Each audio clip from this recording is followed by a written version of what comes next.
আজকের গল্প চিতার আগুন। কাহিনী জলধর সেন। গল্প পাঠে এবং সমগ্র পরিচালনায় আমি শুভাশিস। গল্প চিতার আগুন।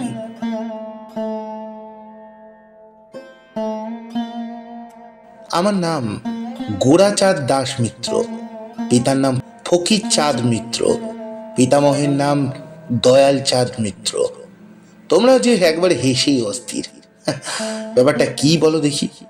নামগুলো তোমাদের পছন্দসই হইতেছে না কেমন? তা কি করব বলো? তোমাদের কাছে গল্প বলতে হবে বলে তোমার বাপের নামটা একটা নবেলি রকম করতে পারি না? ফকির চাঁদ দয়াল চাঁদ নামটা যদি তোমাদের মনের মতো না হয়, তাহলে যাদের বাপের নাম প্রাণবল্লভ, পিতামহের নাম জ্যোৎস্না কুমার, তাদের কাছে গল্প শুনিতে যাও। আমার গল্প তোমাদের মতন লোকের মনের মতো হবে না। কি বলছো? দাস মিত্র কথাটার তোমাদের আপত্তি? তা তোমরা বর্মন মিত্র, শর্মন মিত্র যা ইচ্ছা বলতে পারো, আমি দাস মিত্রই বলবো।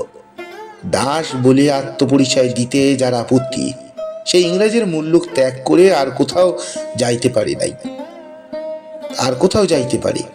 আমি দাসত্বের মায়া কাটাইতে পারিব না। তা তোমরা আমার গল্প শোনো আর নাই বা শোনো।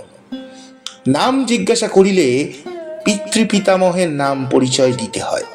তোমাদের দৃষ্টান্ত অনুসরণ করে এতকাল পরে আমি কিছুতেই জি মিটার বলে আত্মপরিচয় দিতে পারবো না। গল্প বলবো কি? নাম বলিয়াই তো 3 নম্বর কৈফিয়ত দিলাম। এমন করে প্রতি কথাতেই যদি তোমরা জেরা আরম্ভ করো, তা হইলে আমাকে এই স্থানে বিদায় গ্রহণ করিতেই হইবে। তোমরা হয়তো মনে করিয়াছ যে আমি যখন বর্তমান নিয়মের বশবর্তী হইয়া গল্পারম্ভেই চাঁদের জ্যোৎস্না, মলয় সমীর, ফুলের সুবাস, লতা কুঞ্জ ইত্যাদি কিছুর আমদানি করি নাই, তখন আমার গল্প একেবারেই কিচ্ছু না। কিন্তু হে সমজদার পাঠক, সকল জিনিসেরই সময় অসময় পাত্রাপাত্র ভেদ আছে। এ বয়সে কাব্যি করা আমার মতো গোরাচাঁদের পক্ষে একেবারেই অসম্ভব। যাক, সব বাজে কথা, গল্পটাই বলি।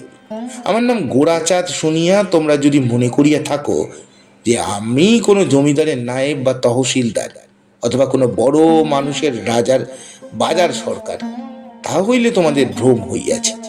আমার পিতার নাম ফকির চাঁদ হইলেও তিনি সত্য সত্যই ফকির ছিলেন না। কোনোদিন তাহাকে চাকরির উমেদারি করতে হয় নাই। পূর্বাহ্নে 9:30টার সময় তাড়াতাড়ি অন্ন উদরস্থ করিয়া তাহাকে ঊর্ধ্বশ্বাসে অফিসে হাজিরা দিতে যাইতে হয় নাই। আমাদের গোলা ভরা ধান আছে, পুকুর ভরা মাছ আছে, দালানে নারায়ণ আছে, আর বাড়ির অধিষ্ঠাত্রী দেবীরূপা আমার পিসিমা আছেন। তোমাদের 10 জনের আশীর্বাদে আমাকেও চাকরি করিয়া খাইতে হয় না। আমিও যৎকিঞ্চিত লেখাপড়া শিখিয়াছি। তোমাদের এই বিশ্ববিদ্যালয়ের 1.5 হাত লম্বা 3 হাত প্রশস্ত প্রশংসাপত্র আমারও খান দুয়েক আছে। আমিও এককালে মির্জাপুর স্ট্রিটের মেসে থাকিয়া তোমাদের প্রেসিডেন্সি কলেজে যাতায়াত করিতাম, তোমাদেরই মতো। তবে দিব্য করিয়া বলিতে পারি যে তোমাদের গোলধিকিতে বসিয়া চাঁদের জ্যোৎস্না পান করা, যে বা তোমাদের কাহারো কাহারো মতো বিরহে দীর্ঘশ্বাস ত্যাগ করা, ওসব গ্রহের ফিরে আমাকে পড়িতে হয় নাই। তাই এখন তোমরা দেখিতেছ যে আমি একেবারে খাঁটি গোরাচাঁদ দাস মিত্র। নির্বিকার চিত্তে বাড়িতে বসিয়া থাকি, প্রজার নিকট হইতে ধান আদায় করি, খাজনা ওয়ালিশন করি, ছোটখাটো বিবাদের নিষ্পত্তি করি, বাগানের তরিতরকারি জন্মায়, গ্রামের লোককে হোমিওপ্যাথি ওষুধ বিতরণ করি, আরও কত কি করি তা আমি বলিব না। শেষে তোমরা সংবাদপত্রে সেই সকল কথা লইয়া আন্দোলন করো, আর আমার এই নিভৃত পল্লী নিবাস অশান্তির আবাসস্থল হোক। আমার বয়স 32 বৎসর 8 মাস। বাড়িতে কে কে আছেন তাহার পরিচয় দিতে হইতেছে। প্রথমেই আছেন গৃহদেবতা নারায়ণ বিগ্রহ, তাহার পরে আছেন গোশালায় 13টি গোদেবতা, তাহার পরে আছেন নরদেবতা আমার পিতামহের আমলের বৃদ্ধ ভৃত্য আমার শ্যামা কাকা, আর আছেন আমার পিসিমা। আমার একটি ছোট ভগিনী আছেন, তিনি বৎসর 8 মাস আমার ভগিনীপতির বাড়িতে থাকেন, 4 মাস আমার বাড়িতে থাকেন। আমার বাড়িতে আর কেহ নাই। নভেলের উপকরণের সম্পূর্ণ অভাব দেখিয়া বোধ হয় তোমরা নিরাশ হইতেছ। স্ত্রী নাই অন্তত রূপে, সেই রকম কিছুর সম্ভাবনাও দেখিতে না পাইয়া তোমরা নিরাশ হইও না। আমি বিবাহ করি নাই, করিবার ইচ্ছাও নাই, বয়সও নাই। এখন বিবাহের ব্যবস্থা করিলেও তাহার মধ্যে রোমান্সের কোনো সম্ভাবনা থাকিবে না। সুতরাং সে কর্মে অগ্রসর হইবার প্রয়োজনের অভাব। কিন্তু আমি গোরাচাঁদ মিত্র এম.এ. চিরকুমার থাকিব বলিয়া পাঠ্যাবস্থায় কোনো প্রতিজ্ঞাপত্রে স্বাক্ষর করি নাই, এবং সেই প্রতিজ্ঞা রাখবার জন্য এতদিন কুমার জীবনযাপন করিতেছি না। আমার জীবনে একদিন বিবাহের ফুল ফুটিয়াছিল। একদিন, কেবল একদিনের জন্যই প্রজাপতি আমার দিকে মুখ তুলিয়া চাহিয়াছিলেন। তাহার পরেই চিতাসজ্জা। সেই চিতার অগ্নি এখনো আমার সম্মুখে প্রজ্বলিত রহিয়াছে। আমি এখন সেই অগ্নির উপাসক। সেই কথা বলিবার জন্য এতক্ষণ বৃথা বাক্য ব্যয় করিলাম। আমি যখন এম.এ. পাস করি তখন আমার বয়স 22 বৎসর। আজ সে দীর্ঘ 13 বৎসরের কথা। তখন আমার পিতৃদেব জীবিত ছিলেন। মাতা ঠাকুরানী তাহার অনেক পূর্বে স্বর্গারোহণ করিয়াছিলেন। এম.এ. পাশের অনেক পূর্ব হইতেই আমার বিবাহ সম্বন্ধ হইতেছিল, কিন্তু পরীক্ষা শেষ না হইলে বিবাহ করিব না, এই কথা পিসিমাকে ভালো করিয়া বুঝাইয়া দেওয়ায় তিনি কিছুদিন অপেক্ষা করিতে সম্মত হইয়াছিলেন। পিসিমার কথার ওপর আর কাহারও কথা চলে না, সুতরাং বাবা নিরস্ত হইয়াছিলেন। পাশের সংবাদ বাহির হইলেই বিবাহের আয়োজন হইতে লাগিল। আমার তাহাতে কিছুমাত্র আপত্তি ছিল না। বিশেষত পিসিমা যখন তাহার ননদের মেয়ের সঙ্গে আমার বিবাহের সম্বন্ধ করিতেছেন, তখন কাহারও সাধ্য যে তাহার উপর কথা বলে। মেয়েটি সুন্দরী, তাহার পিতার অবস্থা ভালো, তাহারা কুটুম্ব, তাহাদের বাড়িও আমাদের বাড়ি হইতে দূরে নহে। এতগুলো শুভ সংযোগের বিরুদ্ধে বলিবার কোনো কথা ছিল না। কথাবার্তা স্থির হইয়া গেল। 17ই বৈশাখ বিবাহের দিন স্থির হইল। দুই বাড়িতে আনন্দ কোলাহল পড়িয়া গেল। বিবাহের আয়োজন হইতে লাগিল। যথাসময়ে গাত্র হরিদ্রা হইয়া গেল। অন্যদিনের মতোই 17ই বৈশাখ বুধবার আসিল। অপরাহ্নকালে বাদ্য ভাণ্ড করিয়া যাত্রা করিলাম। আত্মীয় বন্ধু বান্ধব যেখানে যিনি ছিলেন সকলেই এই শুভকর্মে যোগদান করিলেন। আমাদের গ্রাম হইতে শেখনগর 3 মাইল পথ। আমরা 2 ঘন্টার মধ্যে শেখনগরে পৌঁছলাম। সেই দিন পূর্ণিমা।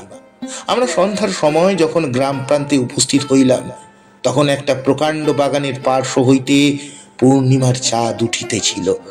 আকাশে মেঘ নেই, চারিদিকে সৌন্দর্যে পরিপূর্ণ। আমাদের শোভাযাত্রা ধীরে ধীরে গ্রামের মধ্যে প্রবেশ করিল। আমরা গ্রামের বড় বড় রাস্তা ঘুরিয়া বহুদিনের প্রকাণ্ড বাড়িতে উপস্থিত হইলাম।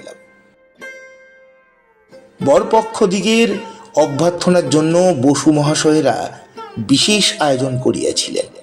আমি বরের আসনে উপবিষ্ট হইলাম। এমন সময় বাড়ির মধ্যে একজন দৌড়িয়া আসিয়া বলিল, রামা, দৌড়ে যা, ডাক্তারবাবুকে আসতে বল। উপস্থিত সকলে বজ্রাহত বধ হইলেন। কাহারও মুখে কথা নাই, কেহ কিছু জিজ্ঞাসা করিতে পারিতেছেন না। বাড়ির লোকেরা একবার ভেতরে একবার বাহিরে যাইতেছে। শেষে জানিতে পারা গেল যে যাহার সহিত আমার বিবাহ হইবার কথা, তাহার ওলা উঠা হইয়াছে। অপরাহ্নে মেয়েটির 2-3 বার দাস্ত হইয়াছিল, কিন্তু সেই দিকে তাহার কাহারও দৃষ্টি পড়ে নাই। কেউ তখনও মনোযোগও দেয় নাই। আমরা যখন বাড়িতে উপস্থিত হইলাম, তখন মেয়েটির আরেকবার দাস্ত হইল। সে আর চলিতে পারল না। তখন সকলে ধরাধরি করিয়া বিছানায় শয়ন করাইল। তখন ডাক্তারের বাড়িতে লোক ছুটিল। 5 মিনিটের মধ্যেই ডাক্তার আসিলেন। তিনি রোগিণীর অবস্থা দেখিয়া বলিলেন, আর আশা নেই, এশিয়াটিক কলেরা। বাইরে এই সংবাদ প্রচারিত হইতে বিলম্ব হইল না। প্রতিবেশী রামরতন মজুমদার মহাশয় তখন আমাদিগকে তাহার বাড়িতে গমন করিবার জন্য অনুরোধ করিলেন। আমি বরের আসন ত্যাগ করিয়া মজুমদারের বাড়িতে গমন করিলাম। বরযাত্রীগণ চারিদিকে ছড়াইয়া পড়িলেন। তখন সকলের মুখেই বিপদের ছায়া অঙ্কিত ছিল। আমি বরবেশ ত্যাগ করিলাম।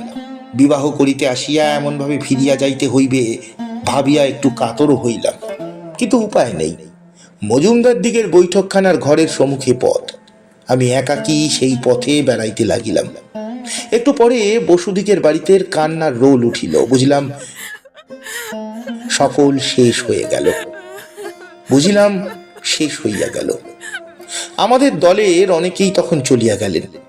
বাবা আমাকেও বাড়ি যাইতে বলিলেন, কিন্তু সমস্ত দিন অনাহারে থাকিয়া আমার শরীরের এমন অবসন্ন হইয়াছিল, এই ব্যাপারে আমি এমন কাতর হইয়া পড়িলাম যে রাত্রে বাড়ি ফিরিয়া যাওয়া আমার পক্ষে অসম্ভব হইল।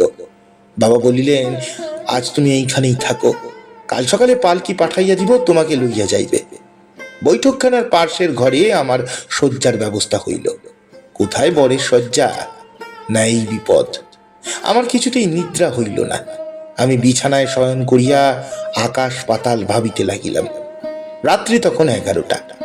তখন পল্লী কম্পিত হইয়া ভীষণ শব্দ হইল।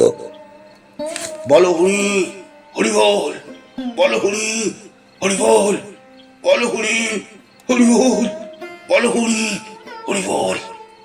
আমি আর বিছানায় থাকিতে পারলাম না। ধীরে ধীরে বারান্দায় আসিয়া দাঁড়াইলাম। সম্মুখের পথ। একটু পরে আবার শব্দ হইল, বল হরি হরি বল। তাহার পরে দেখিলাম বড় শয্যার জন্য খাট আনিত হইয়াছিল। সেই খাট কয়েকজন লোকে বাহির করিয়া লইয়া যাইতেছে। যেমন খাট তেমনি আছে, যেমন বিছানা তেমনি আছে। সে খাট 2 দিন পরে ফুলশয্যার জন্য ব্যবহৃত হইত। সে খাটে আজ শ্মশান শয্যা বিস্তৃত হইয়াছে। আমার সম্মুখ দিয়া শ্মশান যাত্রীরা চলিয়া গেলেন। আমি আর স্থির থাকতে পারিলাম না। যাহাকে জীবনযাত্রীর সঙ্গিনী করিবার জন্য আমি গিয়াছিলাম, সে আমাকে ফেলিয়া আগেই মহাযাত্রা করিল। এই কথা ভাবিয়া আমার প্রাণ কাঁদিয়া উঠিল। আমিও ধীরে ধীরে শ্মশান যাত্রীর দিকের সঙ্গী হইলাম। পায়ে জুতা নাই, গায়ে জামা নাই, তাহার সঙ্গে চলিলাম। আমাকে এই অবস্থায় তাহাদের অনুগমন করতে দেখিয়া 2-4 জন সরিয়া দাঁড়াইল। আমি নীরবে তাহাদের সঙ্গে সঙ্গে চলিলাম। মধ্যে মধ্যে পূর্ণিমা রজনীর নীরবতা ভঙ্গ করিয়া শব্দ হইতে লাগিল, বল হরি হরি বল, বল হরি হরি বল। গ্রামের অদূরেই নদী। নদী তীরে সকলেই সমাগত হইলেন। খাটখানি নামাইয়া রাখা হলো। আমি একটু দূরে দাঁড়াইয়া রহিলাম। এমনি সময়ে যিনি আমার শ্বশুর মশাই, তিনি আমার নিকটে আসিলেন এবং আমার হাত ধরিয়া বলিলেন, এসো বাবা, একবার দেখে যাও একবার। ভদ্রলোক আর কথা বহিতে পারিলেন না, চিৎকার করিয়া কাঁদিয়া উঠিলেন। আমার তখন গলা শুকাইয়া গিয়াছিল, আমার শরীর তখন কাঁপিতেছিল। বসু মহাশয় আমার হাত ধরিয়া খাটের পার্শ্বে লইয়া গেলেন। বহুমূল্য মশারির এক প্রান্ত তুলিয়া ধরিলেন। আমি জন্মে শোধ একবারে মুখখানি দেখিয়া লইলাম। এখনো চন্দনের রেখা সেই সুন্দর ললাটে রহিয়াছে, এখনো মুখে হাসি। নববধূর বেশে কিশোরী কোথায় চলিয়া যাইতেছে একবার মাত্র দেখিয়াছিলাম, তাহার পর চিৎকার করিয়া মূর্ছিত হইয়াছিলাম। সে আজ 13 বৎসরের কথা, কিন্তু এখনো আমার সমস্তই মনে পড়িতেছে। চিতার অগ্নি প্রজ্বলিত হইল। কিশোরীর পিতাই মুখাগ্নি করলেন।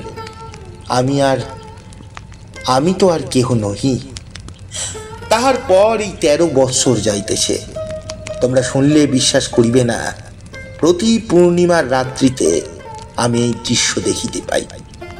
অন্যদিন কত চিন্তা করিয়া মনে আনিতে পারি না, কিন্তু প্রতি পূর্ণিমার রাত্রিতে আমি দেখিতে পাই আমি সেই সুসজ্জিত খাটের পার্শ্বে দাঁড়াইয়া আছি। আবার একটু পরে দেখিতে পাই হু হু করিয়া চিতা জ্বলিতেছে, আর সেই যেন চিতার ওপর সেই নববধূ গলায় মালা পরিয়া দাঁড়াইয়া আছে। 1 পূর্ণিমা 2 পূর্ণিমা নহে, 13 বৎসর ধরিয়া আমি প্রতি পূর্ণিমার রজনীতে এই দৃশ্য দেখিয়া আসিতেছি। প্রতি পূর্ণিমায় যাহারা সম্মুখে এই চিতা জ্বলিয়া ওঠে, সে কি বিবাহ করিতে পারে? সেই দিনের পর হইতে আমি একেবারে পল্লীবাসী হইয়াছি। সমস্ত আশা আকাঙ্ক্ষা ছাড়িয়া দিয়াছি। আবার কবে 1 পূর্ণিমা আসিবে, যেদিন অমন করিয়া চলিয়া যাইব আমি।